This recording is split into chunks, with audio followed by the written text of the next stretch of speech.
Thanks, Mr Acting Deputy President.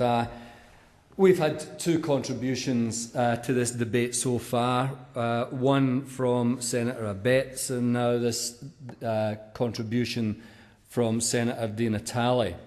Can I say, from Senator Abetz's contribution, it was about typical Senator Abetz, it was about ideology, it really wasn't about economics, it wasn't about the health system, it was simply about the ideology of the coalition and the coalition looking after those that can really afford to look after themselves, looking after those that can afford to pay private health fund, not caring about the bulk of the Australian population who actually see the public health system as being absolutely essential to their well-being in the future. But let me go back to Senator Abetz. Because Senator Di Natale, with great respect to your speech, I find his speech more interesting. His speech is more interesting because it is pure ideological nonsense. And that's what it's the message out to the public. The message to the public about, the Labour Party and the Greens who are trying to get some changes to the system to make it more fair and more equitable, that they are involved in class warfare. What did Senator Abetz say? He said, "Let us make no mistake, this bill is not fair, conceived as it is in the time warp of class warfare and gestated in the womb of destructive envy."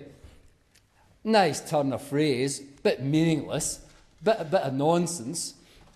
But that's where the coalition come from on this. They see this as class warfare. Well, if it's class warfare to say that a boiler maker or a fitter or a rigger should not be subsidising Gina Rinehart, should not be subsidising the big end of town, should not be subsidising me in terms of paying my health insurance, well, if that's class warfare, I'm guilty. I'm in it.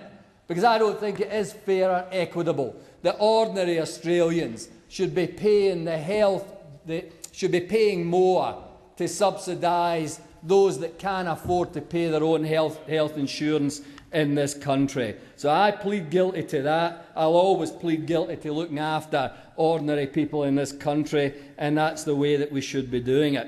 But this argument that it's about class envy and socialist dogma, said Senator Abetz.